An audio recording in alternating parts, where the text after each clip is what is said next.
serving his country. A veteran of 8 combat campaigns, he earned 21 awards and decorations.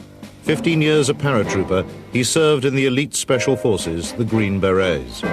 Just a few weeks after the assassination, he volunteered for specialist guerrilla training at Fort Bragg. Almost all of the instruction in the guerrilla warfare school was classified. The most secret was the top secret training on assassinations and terrorism. And at that time, we went to a different building that had a double barbed wire fence around it and guard dogs in it.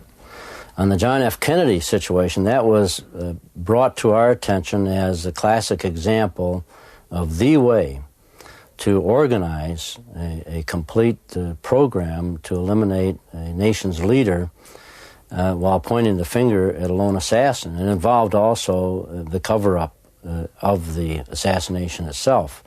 We had considerable detail. They had a mock layout of the plaza in that area and showed where the shooters were and where the routes were to the hospital. I don't remember where those were now.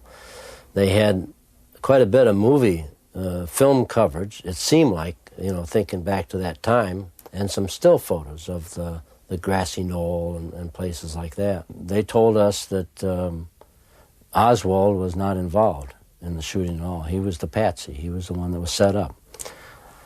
We did, myself and a friend of mine, form a very distinct impression that the CIA was involved in Kennedy's assassination. During a coffee break, we overheard one of the CIA instructors say to the other, "Things really did go well in Daley Plaza, didn't it?" Or something to that effect. And that just reinforced or really added to our suspicions, and we really felt before the end of the training was over that one of those instructors may have been involved himself in the assassination of John F. Kennedy.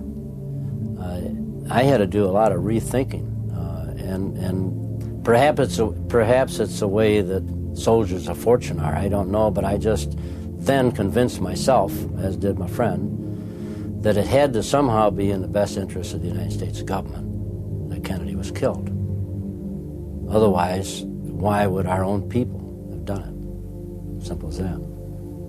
At Fort Bragg, 15 months after his training, Dan was summoned to meet an official from the CIA, a company man. David Vanek, a fellow officer in assassination training, also attended.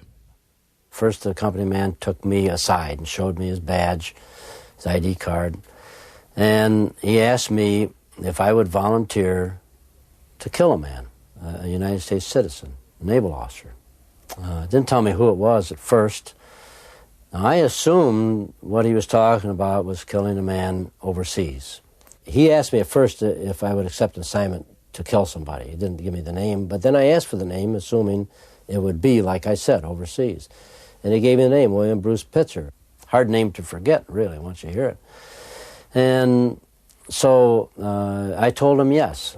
And then he said, well, you have to, he started to lay out the details of it. And the details included the fact that I would have to get him before he retired.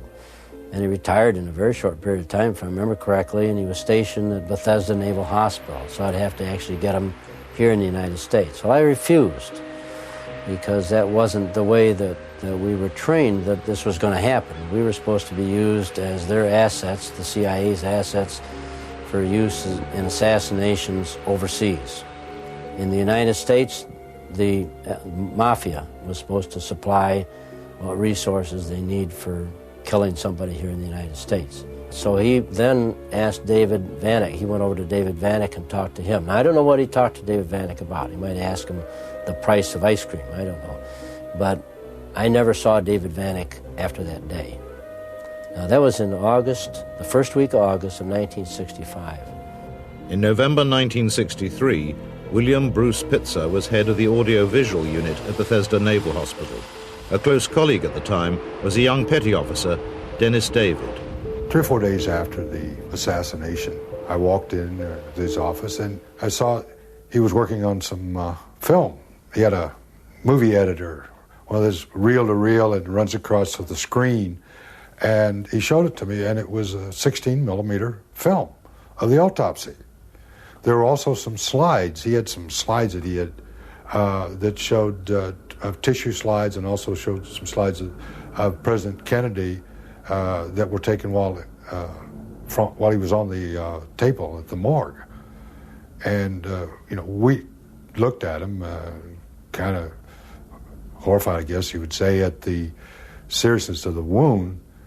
But I remember one of the things that I remembered was that they had a picture of Kennedy laying on the table, and it was a front profile, if you will, or front view.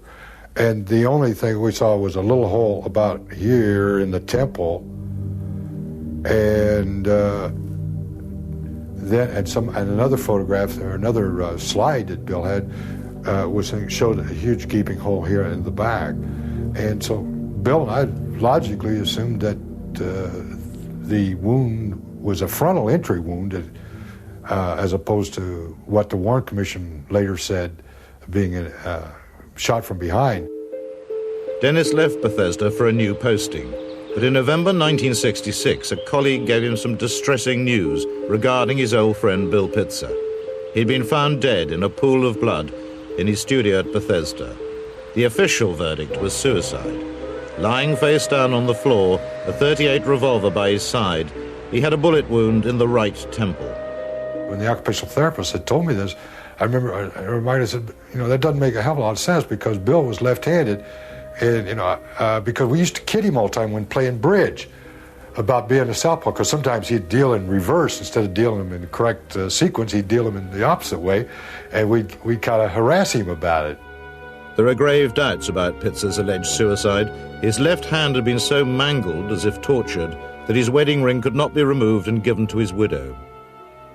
Bill had told me shortly before he left Bethesda, which was around the 7th of December of 65, he told me that he was planning on retiring because he had enough time in and he was wanting to get out, and that he also said he had some damn lucrative offers from some TV networks.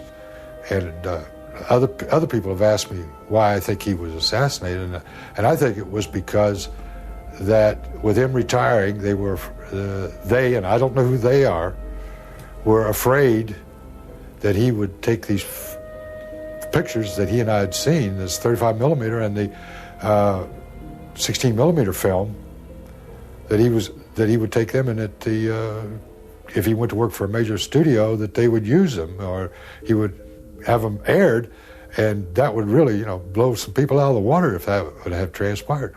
I could be wrong, I could be all wet, but I do know those films exist because I was there, I saw the damn things.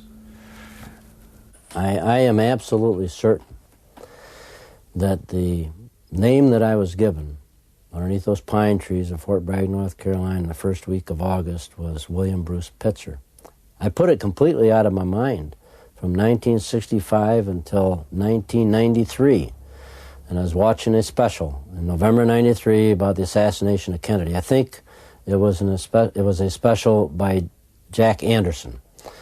And at the end of that special, on the television, they rolled a list of 42 names of people who had met a violent death that were somehow associated with the assassination or the cover-up or the autopsy or something.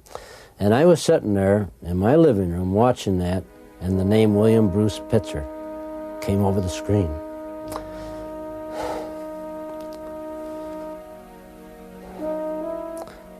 And it made me go right back to that day in August of 1965. That was the William Bruce Pitzer that I was asked to kill, unless there's two William Bruce Pitzers that worked at Bethesda Naval Hospital. That man, the name of the other Green Beret that was approached by the CIA agent in August of 1965 at Fort Bragg, North Carolina, was David H. Vanek, captain, who went through the same training I did, same class I was in. And I have tried, ever since I saw the name William Bruce Pitzer come out on that screen,